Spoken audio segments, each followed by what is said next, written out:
స్వచ్ఛత అంటే నందిని. నందిని పాలు మరియు పెరుగు. నమస్తే రమగారు. నమస్తే జయ.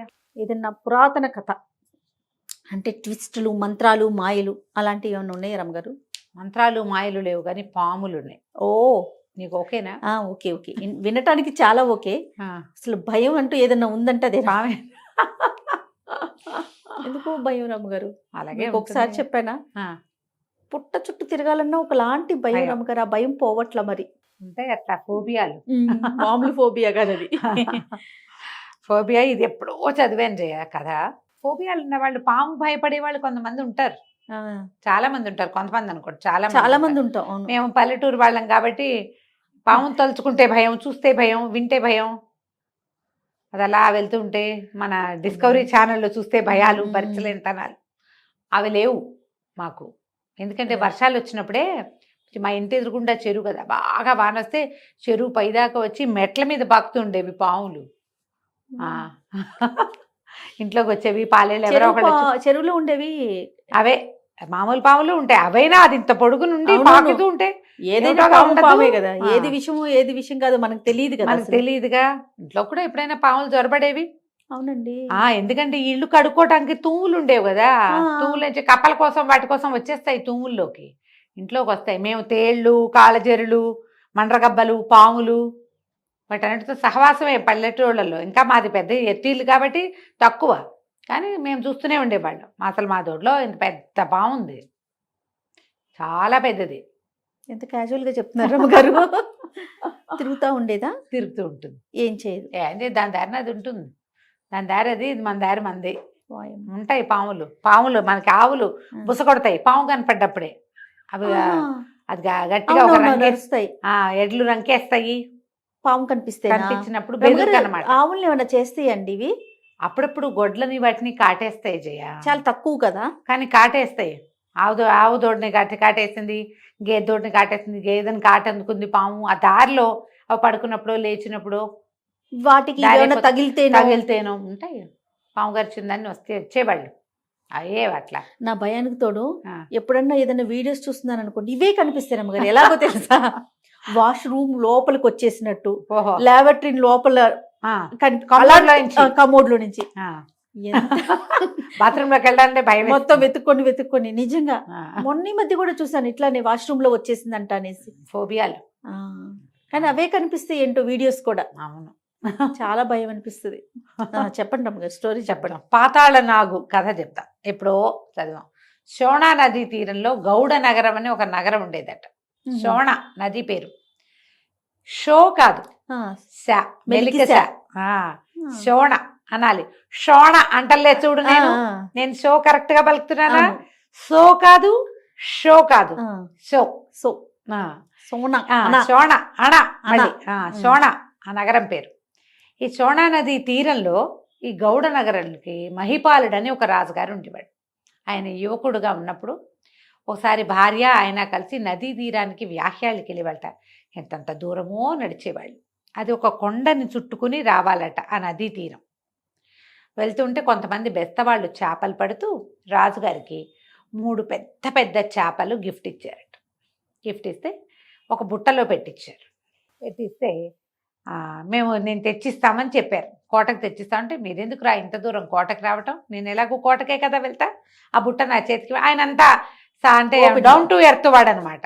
ఆ బుట్ట చేత్తో పుచ్చుకుని నడిచి వెళ్తూ ఇటు ఈ కొండ మలుపులోకి తిరిగారు కదా, నది మీ పక్కన చూస్తే పెద్ద బండ రాళ్ళు ఉన్నాయి.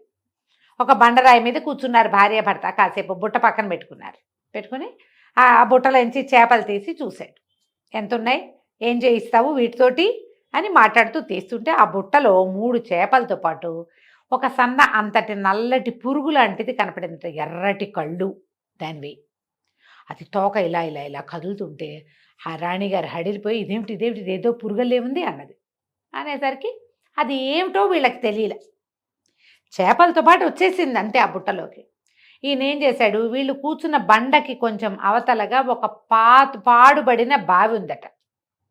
నదీ తీరానికి కొండకి దగ్గరగా, నదీ తీరంలో కొండ దగ్గర. ఈ పురుగుని ఇట్లా తోకబట్టి తీసి ఆ బావిలోకి ఇలా పడేసాడు. ఏదో పురుగు దాని దారిన అది పోతుందని చేపలు పుచ్చుకుని ఇంటికి వెళ్ళిపోయారు. సరే వంటలు చేయించుకున్నారు, తిన్నారు. కొన్ని రోజులు గడిచాక ఈయన ఒక యుద్ధానికి వెళ్ళవలసి వచ్చింది. వెళ్ళాల్సి వచ్చేసరికల్లా సరే ఈయన యుద్ధానికి బయలుదేరాడు. సంవత్సరం పట్టిందట ఆయన వెనక్కి రావడానికి. ఏడాది అయ్యి ఆయన వస్తుంటే తన నగరం బయటంతా పాడుపడిపోయినట్టు, కాలిపోయినట్టు, చెట్లన్నీ కాలిపోయినాయి. ఆ నగరం బయట, నగరం వెలుపలే ఉండే చిన్న చిన్న గ్రామాలన్నీ మసిబారిపోయినట్టు అట్లా కనపడ్డం మొదలెట్టి, ఏంటి ఇదంతా ఇట్లా ఉంది, ఒక ఏడాది నేను లేకపోతే ఇదంతా ఇలా అయిపోయిందా అనుకొని వెళ్ళాడు. కోటకి వెళ్ళేసరికల్లా మన నగరం బయటంతా అట్లా ఎందుకుందంటే మీ వల్లే అదంతా అట్లా అయింది. నేను ఆ రోజే చెప్పాను, ఆ పురుగునేమో అందులో పడేశారు. అది పురుగు కాదు, పాతాళ నాగు. వాళ్ళు ఇంతే ఇది నలిపేస్తే చచ్చిపోయేది. ఇంత పెద్దది అయిపోయింది ఇది. దానికి వెర్రి ఆకలి, పాతాళానికి వెళ్ళే దారి తెలీదు. అది ఇక్కడే ఉంది. అది ఆకలేసి ఊళ్ళ మీదకి వచ్చేస్తుంది. అది నోరు తెరిచి బుస కొట్టిందంటే మంటలు వస్తాయి. ఆ మంటలకు రాళ్ళు రప్పలు కూడా తగలబడిపోతున్నాయి. అది ఎటువైపు వెళ్తే అటు. సంవత్సరం నుంచి చచ్చిపోతున్నాము దాంతో. కానీ అదేమిటి, బుస కొట్టుతుంది, మంటలు వస్తాయి, కానీ తింది ఎవరిని, అది కాటేది మనుషుల్ని తిందది. దానికి ఆహారం కావాలి. ఆహారం ఏమిటి, అది పాలు తాగుతుందని ఎవరో చెప్తే ఊళ్ళో వాళ్ళంతా పాలు తీసుకొచ్చి పెడుతున్నారు దానికి. ఏం చేశారు, ఒక రాతి తొట్టె ఏర్పరిచి ఆ కొండ దగ్గర దాంట్లో పాలు పోస్తున్నారు. ఆ పాలన్నీ దాగి అది అక్కడక్కడే తిరుగుతుంది. ఎప్పుడైనా ఊళ్ళలో పాలు తక్కువ అవుతాయి, అప్పుడప్పుడు గొడ్లు అన్నీ ఇవ్వవు కదా పాలు. ఆ పాలు లేక అది ఊళ్ళ మీద పడుతుంది. బుసలు కొడుతూ ఆ ఆకలి కోపం తీరేదాకా తిరుగుతుంది. అన్ని చోట్ల మంటలు, రచ్చ. ఇక ఎన్ని గొడ్లు ఎన్ని పాలు తీస్తే సరిపోతుంది, అది ఎంత ఉంది, అది మామూలుగా లేదు. ఒక పెద్ద బండని ఆ 7-8 చుట్లు చుట్టుకుని పడుకుంటుంది. అది మామూలు పాము కాదు, అది పాతాళ నాగు. ఊళ్ళో వాళ్ళంతా గగ్గోలుగా ఉంది, ఏడ్చి మొత్తుకుంటున్నారు. పిల్లలకు కూడా పాలు ఉంటల్లా, పెరుగు లేదు ఎవరికి. ఎందుకంటే ఎన్ని పాలు ఆ రాతి తొట్టెలోకే చాలవు. తాక్కపోయింటే అది మంటలు వేద చల్లుతుంది. నానా గోలాగా ఉంది అన్నది. అనేసరికి ఈయన పామును చూడబోయాడు. చూసిరావాలి, మరి అదేమిటో తెలియాలి కదా. అక్కడికి వెళ్ళేసరికల్లా లేదక్కడ. చూస్తే అది ఉన్న మేరంతా మంటలు, అన్ని చోట్ల కాలిపోయినవి, మశానం అంతా పిచ్చి పిచ్చిగా ఉంది. అక్కడి నుంచి అది పాలు తాగేది పెద్ద తొట్టె. అదేదో రాతి తొట్టె అంటే ఏదో ఇంతది కాదు, బకెట్ల కొద్దీ పాలు పడతాయి అందులో. అప్పుడు కానీ సరిపోవు దానికి. ఈయన చూస్తుంటే అది అక్కడ లేదు. ఎక్కడ ఉంటుందంటే ఈ పాలు తాగేశాక అది ఏం చేస్తుందట, నది మధ్యలోకి వెళ్ళి ఆ మధ్యలో కొన్ని బండలు ఇట్లా మధ్యలో పొడుచుకొచ్చినట్టున్నాయి. బండ చుట్టుకుని అటు పడుకుంటుంది. చూస్తే ఆ బండ ఎంత బండ, ఒక 8-9 మంది చేతులు పుచ్చుకుంటే ఒక రౌండ్ అవుతుంది. అది దానికి 3 చుట్లు చుట్టుకుని ఉంది. ఇది అబ్బాబ్బాబ్బా భయమేసింది. ఏం చేయాలో తెలియలే. చంపేద్దాం దీన్ని అనుకున్నాడు.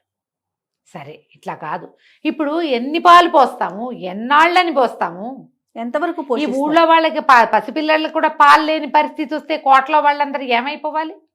పాలు లేకపోవడంతో పెరుగు లేదు, నెయ్యి లేదు, మిగలేదు, వెనలేదు. ఎంత కరువు, ఎన్ని కోట్లని పెంచితే దీనికి పోస్తావు. అంతే. పైగా ఇది ఏడాది వయసే దీనికి, ఏడాదే కదా అయ్యింది. ఇంకా ముందు అప్పుడు ఎట్లా, ఏడాదికి ఇంత, ఇంకా ముందుకి ఏం చెయ్యాలి. దానికి పాతాళానికి వెళ్ళే దారేమో తెలీదు. అది ఇక్కడే పడుంది.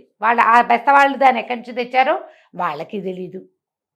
సరే నేం చేశాడు, ఇంటికి వెళ్ళి ఆయన పెద్ద మహాఖడ్గం అంట, ఆ ఖడ్గాన్ని పట్టుకొచ్చేసరికల్లా సరే ఏం చేశాడు, మళ్ళీ వచ్చాడు. ఖడ్గం పట్టుకొని వస్తే తొట్టె నిండా పాలున్నాయి. అది పాలలో సగానికి పైగా దిగిపోయి పాలన్నీ పీలుస్తుంది. ఈయన ఏం చేశాడు, పరిగెత్తుకుంటూ వెళ్ళి, అది ఎట్టాగో తన వైపు చూడటల్లా, అది తన వైపు చూసిందంటే నోరు తెరిస్తే మంట వస్తుంది అందులోంచి డ్రాగన్ లాగా. ఏ భాగం అయితే తొట్టెలోకి వెళ్ళిందో ఆ తొట్టె ఆనుకుని ఉంది కదా, అక్కడ కత్తి పెట్టి పెద్దగా బలంగా కొట్టాడు. మొక్క తెగిపోయింది పాము. ఈ తోక కింద పడిపోయింది. ఈ పాలు తాగుతున్న భాగం కూడా తల్లడిల్లిపోయి అది కూడా బయటకు వచ్చేసి అయిపోయింది అనుకున్నాడు ఈయన. ఈయన చూస్తూ ఉండగానే 2 ముక్కలు అటు ఇటు ఇటు అటు కదిలి చటుక్కున అతుక్కున్నాయి. పాము వెంటనే ఎత్తుని లేచి మంటలు రువ్వటం మొదలుపెట్టింది ఈయన మీదకి, మహిపాలుడి మీదకి పరిగెత్తాడు. అప్పటిదాకా ఉన్న మంటలు వేరు, ఇప్పుడు వచ్చిన మంట ఇంకా పెద్దది. కోపం వచ్చేసింది దానికి. ఏం చేయాలో తెలియలే. చావు లేదు పాతాళ నాగుకి, దాన్ని చంపేసినా చావదది. ఏం చేస్తారు? ఇంకా ఊళ్ళో వాళ్ళని వీళ్ళని అందరినీ సలహాలు అడిగాడు. దీన్ని ఏం చెయ్యాలి తప్పించుకున్నాడు. అప్పుడు పితే పారిపోయాడు. వచ్చేసాడు. కానీ ఆయనకి కళ్ళు తెరిచినా మూసినా నిద్రలో కూడా మంటలు రువ్వుతున్న పామే కనపడుతోంది. శక్తివంతుణ్ణి, నేను అంత పెద్ద యుద్ధం చేసిన వాడిని నేనేట ఉంటే ఇంకోటి మామూలు వాడు ఎవడైనా ఈ మంటలు రువ్వుతున్న పామును చూస్తే గుండె పగిలి చావడు. ప్రజలకు రక్షణ ఏది, వాళ్ళకి ఆహారం ఏది? ఈ పామును పోషించడమే సరిపోతే ఈ రాజ్యం ఎట్లా పోషణ అవుతుంది? బాగా ఆలోచించాడు. ఊళ్ళో ఒక పెద్ద మనిషి ఎవరో ఒక ఆయన మంచి ఐడియాలు ఇస్తాడని ఆయన దగ్గరికి వెళ్ళాడు. వెళ్తే ఈయన బాగా ఆలోచించి ఆయన ఏమన్నాడంటే, ఓ పని చేద్దాం, నువ్వు పాలు తాగుతూ ఉండగా దాన్ని కొట్టావు, అది 2 ముక్కలు అయింది, అతుక్కుంది. నువ్వు ఒక పని చెయ్యి, నీళ్లలో ఉండగా కొట్టి చూడు దాన్ని, నీ వల్ల అయితే. నీళ్లలో ఉండటం ఎట్లా? మంచి పూటు మీద ఉంది నది, పైనుంచి బాగా వర్షాకాలం, బాగా నీరు వచ్చేస్తున్నప్పుడు గోదావరి అవి ఎట్లా ఉంటాయి? అవునవును, ఎంత ఉధృతంగా ప్రవహిస్తూ ఉంటాయి. ఈ ఉధృతమైన నదిలో నిలబడ్డమే కష్టం, ఈ పామును కొట్టడం ఎట్టా? పైగా అదేమో ఇంత పెద్దది, ఇంత లావుది, అంటే మంటలు వస్తాయి దాని నోట్లో నుంచి. నదిలో తప్పించుకునే దారి ఏది అసలు? ఇప్పుడు ఇక్కడన్నా అయితే కొంచెం లోపలికి కాస్త బయట ఉంది, అక్కడేమో చుట్లు అయ్యాయి. అది ఏం చేస్తాం? అయినా కూడా మరి ఏదో ఒకటి చెయ్యాల్సింది, ఏదైతే అదవుతుంది. భార్యకి రాజు అప్పచెప్పేసాడు. వచ్చానా సాయంత్రం బతికొచ్చినట్టు లేకపోతే పోయినట్టు చూద్దాం అనుకున్నాడు. పాముకి పాలు పోసారు, తొట్టె నింపుతున్నారుగా. తొట్టెలు నింపే వాళ్ళని అదేమంది మాట్లాడకుండా కూర్చుంటుంది దాని దారిని, అది లోపల. వీళ్ళు పాలన్నీ నింపాక అది లేచి వస్తుంది బయటికి. ఆ మాత్రం అర్థం అవుతున్నాయి దానికి. తొట్టె నింపి పెట్టారు పొద్దునే, పాము వచ్చి పాలు తాగింది. ఇతను ఏం చేశాడు, తొట్టె నింపి పాము వచ్చే లోపల ఈయన గబగబా నది వైపుకి వెళ్ళిపోయి ఏ రాయి మీద అయితే అది చుట్టుకుని పడుకుంటుందో రోజు, ఆ రాతి మీద నిలబడ్డాడు కత్తిపుచ్చుకుని. రాతి మీదే నుంచున్నాడు, పైన రాతి మీద నుంచున్నాడు. ఈ సర్పం మొత్తం పాలన్నీ తాగి నది వైపుకి వచ్చింది. దానికి రాయిని సమీపిస్తుంటే తెలిసింది రాతి మీద ఒకడున్నాడు. వాడు మన్ని కొట్టిన వాడే, కానీ అది రోజువారీలాగా చెయ్యాల. రాజుకు ఒక్క క్షణం అయ్యాక అర్థమైంది, పాము అమిత వేగంతో తిరిగేస్తోంది, నీళ్లలో గిర గిర గిర గిర తిరిగేస్తోంది. అది ఎక్కడ చుట్టుకుందో దాని తలేదో తోకేదో తెలియలే ఈయనకి, అర్థం కాల, ఏం చేయాలో తెలియలే. ఆయన అటు ఇటు చూసినాడు, దాని తల ఎక్కడుందో తోక, అదంతా స్పీడ్గా తిరుగుతూ ఉంటే తలని కదా నరకాలి, ఎక్కడితో కొడతాడు? ఆయన ఆశ్చర్యపోయి చూస్తూనే ఉన్నాడు. ఇట్లా తల తిప్పుతున్నాడు. ఈ బ్యాడ్మింటన్ ఆడేటప్పుడు చూస్తారు కదా, అటు ఇటు తలకాయ తిప్పుతున్నాడు. ఉన్నట్టుండి ఇతనికి తెలిసింది, తన కాలికి ఏదో చుట్టుకుని లాగేస్తోంది తన్ని. తోకతో ఈయన్ని నీళ్ళల్లోకి లాగైపోయింది ఆ పాము. కాకపోతే తనని చుట్టుకోవడానికి దగ్గరకు వచ్చేసరికి తెలుస్తుంది కదా. ఈ తెలియగానే ఈయన ఏం చేశాడు, ఆ తోకని గట్టిగా నరికేశాడు. ఈయన కాల్ని పట్టుకోబోతున్నటువంటి ఆ తోక ముక్క తెగి నీటిలో పడిపోయింది. పడిన మరుక్షణం నీళ్లలో కొట్టుపోయింది. నది పూట మీద ఉందిగా, ప్రవాహం ఉంది. అప్పుడు ఈయనకు అర్థమైంది, ఓహో నీళ్ళల్లో పడితే ఇది ఆగదు. అంతకుముందు ఏమైంది, 2 ముక్కలు ఒక దగ్గరే ఉండి అతుక్కున్నాయి. ఇప్పుడేటా అతుక్కుంటుంది, వెళ్ళిపోయింది. ముక్కలైపోతే ఇక అక్కడి నుంచి అందిన చోట అందినట్టు టపా కొట్టేసాడు దెబ్బలు. ఈ రాయిని చుట్టుకుని 3 చుట్లలో చుట్టుకుని ఉన్న ప్రతి చోట అతనికి అందిన చోటల్లా కొట్టాడు. అన్నీ ముక్కలుగా అయిపోయి ప్రవాహ వేగానికి కొట్టుకుని వెళ్ళిపోయింది పాము. విపరీతమైనగా అలసిపోయాడు, ఆ రాయి మీదే కూలబడ్డాడు. పాము ముక్కలన్నీ వెళ్ళిపోయినాయి నీళ్ళలోకి. సాయంత్రానికి నీరసంగా అడుగేసుకుంటూ వచ్చాడు. సర్పం లేదు ఇంకా. ఊళ్ళో వాళ్ళంతా పండగ చేసుకున్నారు. పాతాళ నాగు పీడ విరగడైందని దండాలు పెట్టుకున్నారు. పాముని సంహరించినందుకు సర్పానికి ఒక గుడి కడదాం అని పరిష్కారాలు ఉంటాయి కదా, పరిహారాలు చేసుకోవద్దు.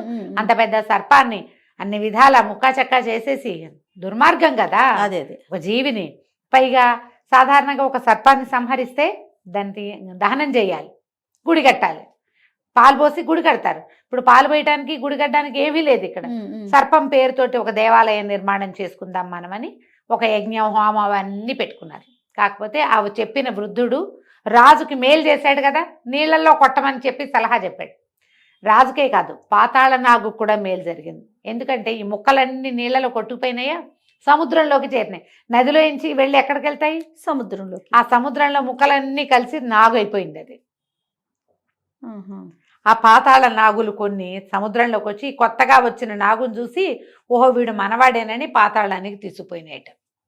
సముద్రంలో నుంచి పాతాళంలోకి తన అసలు సొంత జీవితంలోకి ఆ సర్పం వెళ్ళిపోయింది. ఎలాగో పొరపాటున ఇలాగా సముద్రంలో నుంచి బయటకు వచ్చి వీళ్ళకి దొరికిందనమాట. అది పిల్లగా ఉన్నప్పుడు. వాటికి మరణం లేదట. ఆ వెళ్ళిపోయిన పాము చచ్చిపోయింది అనుకుని వీళ్ళకేం పాపం లేదు, కానీ వీళ్ళు అన్ని హోమాలు యజ్ఞాలు చేసుకుని పూజ చేసుకుని గుళ్ళు అవి కట్టుకుని పాము పేరుతోటి రోజు పాలు పోయటం అవి అలవాటు చేసుకున్నారు. వీళ్ళ అదృష్టం ఏంటంటే అది మంటలు వస్తాయి కానీ దాన్ని నోటించి అది తింటల్లా ఎవరిని తినకపోవడంతో ప్రజలు బతికారు. ఆ ప్రాంతం అంతా మెల్లిగా అన్ని బాగు చేసుకున్నారు. కథకంచికి మనం ఇంటికి. బాగుంది రమ్మ గారు, అంత భయంగా లేదు. నమస్తే అండి. నమస్తే.